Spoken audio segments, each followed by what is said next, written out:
Los reyes Targaryen. Aegon I.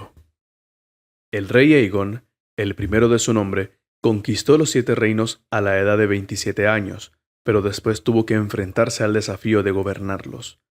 Pocas veces habían conocido la paz esos 7 reinos, ni dentro de sus fronteras, ni mucho menos fuera de ellas, y el hombre que los uniera bajo un único poder debía ser verdaderamente extraordinario. Fue una suerte que ese hombre fuera Aegon, persona de gran visión y aplomo. Aunque su idea de un poniente unido resultó más difícil de conseguir de lo que tal vez hubiera pensado, y muchísimo más costosa, fue lo que dio forma al curso de la historia en los siglos posteriores. Aegon imaginó una gran ciudad real que se alzaría alrededor del primitivo fuerte Aegon y que superaría a Lannisport y a Antigua.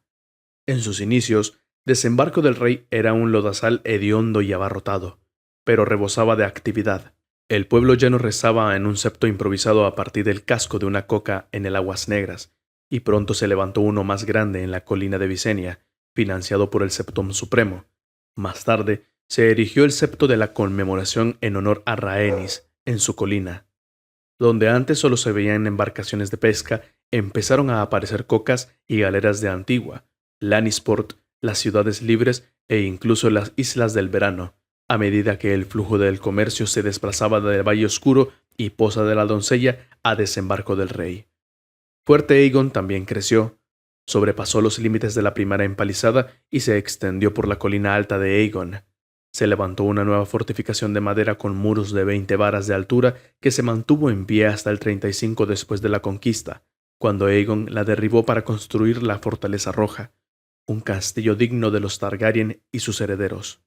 Según el archimaestre Gildain, en la corte corría el rumor de que Aegon había encomendado la construcción de la Fortaleza Roja a la reina Visenya para no tener que soportar su presencia en Rocadragón.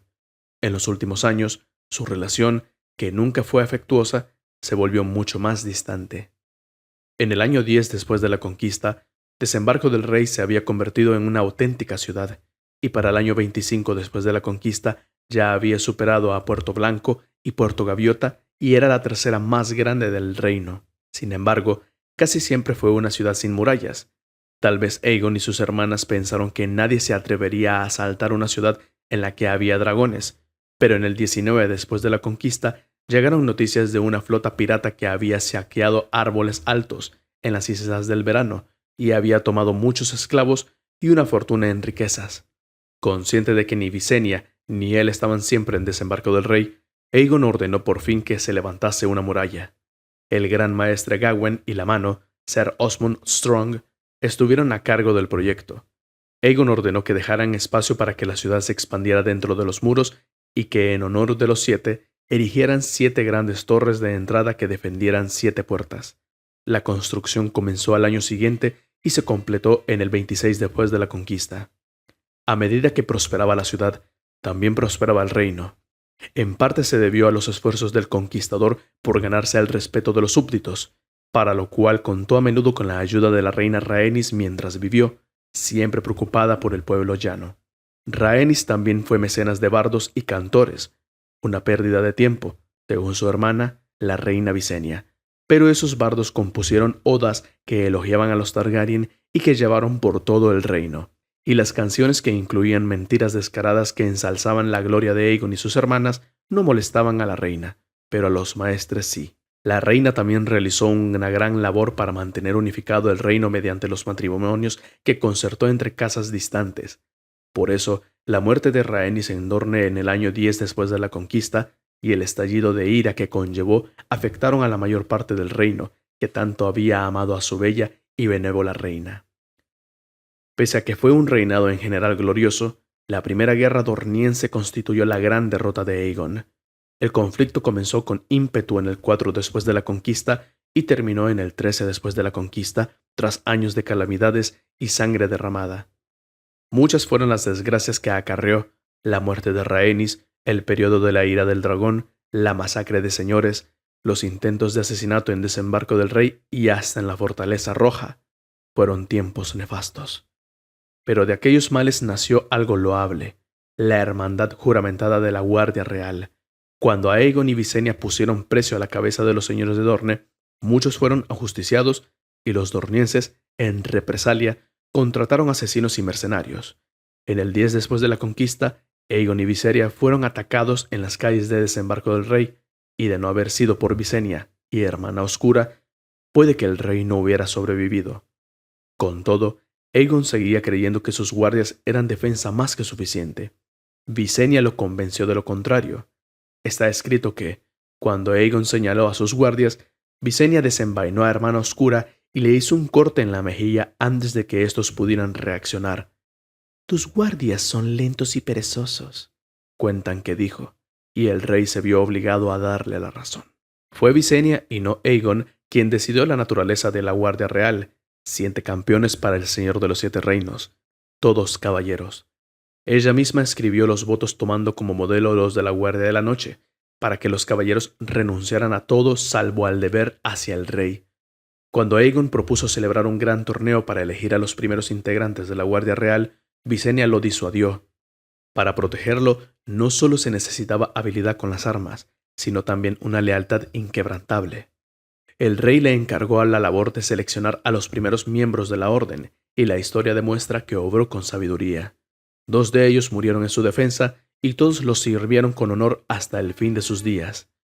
El libro blanco recoge sus nombres, así como los nombres y las hazañas de todos los caballeros que juraron los votos: Sir Corlys Velaryon, el primer Lord Comandante; Sir Richard Root; Sir Addison Colina, bastardo de Del Maizal; Sir Gregor Gode y Sir Griffith Gode, hermanos; Sir Humphrey el Titiritero, el caballero errante; y Sir Robin Darkling, apodado Mirlo Negro, el primero de los muchos Darkling que vistieron la capa blanca.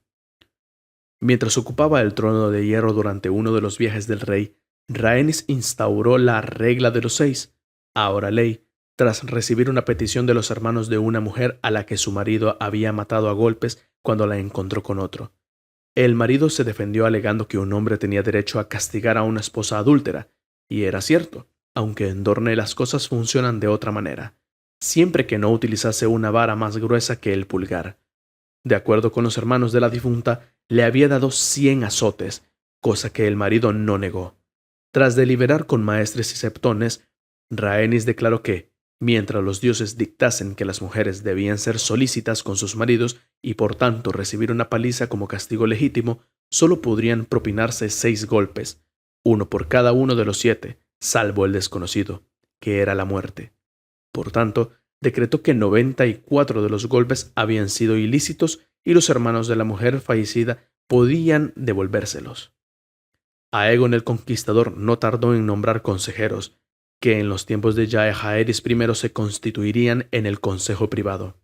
Solía dejar los asuntos cotidianos en manos de estos y de sus hermanas, y él se dedicó a consolidar el reino con su presencia, impresionando a los súbditos y, cuando era necesario, intimidándolos. El rey pasaba medio año entre Desembarco del Rey y Rocadragón, ya que, aunque la primera era el asentamiento real, la isla que olía a azufre y a mar salobre era el lugar que más amaba. El otro medio lo dedicaba a viajar. Pasó el resto de su vida recorriendo sus dominios, hasta el 33 después de la conquista, año de su último viaje. Presentaba sus respetos al Septón Supremo en el Septo Estrellado siempre que visitaba Antigua y se hospedaba tanto en las grandes casas, incluso en Invernalia, en el último, como bajo el techo de señores menores, caballeros y posaderos llanos. A donde quiera que fuese, el rey llevaba un deslumbrante séquito. En un viaje lo siguieron 1 millar de caballeros, además de numerosas damas y señores de la corte. Además de por cortesanos, se hacía acompañar también por maestres y septones. Solía llevar a 6 maestres para que le dieran conocimiento de las leyes locales y las tradiciones de los antiguos reinos a fin de gobernar con buen juicio en las cortes que visitaba. En lugar de unificar el reino bajo una única legislación, respetó las costumbres de cada región y trató de administrar justicia como habrían hecho los monarcas anteriores.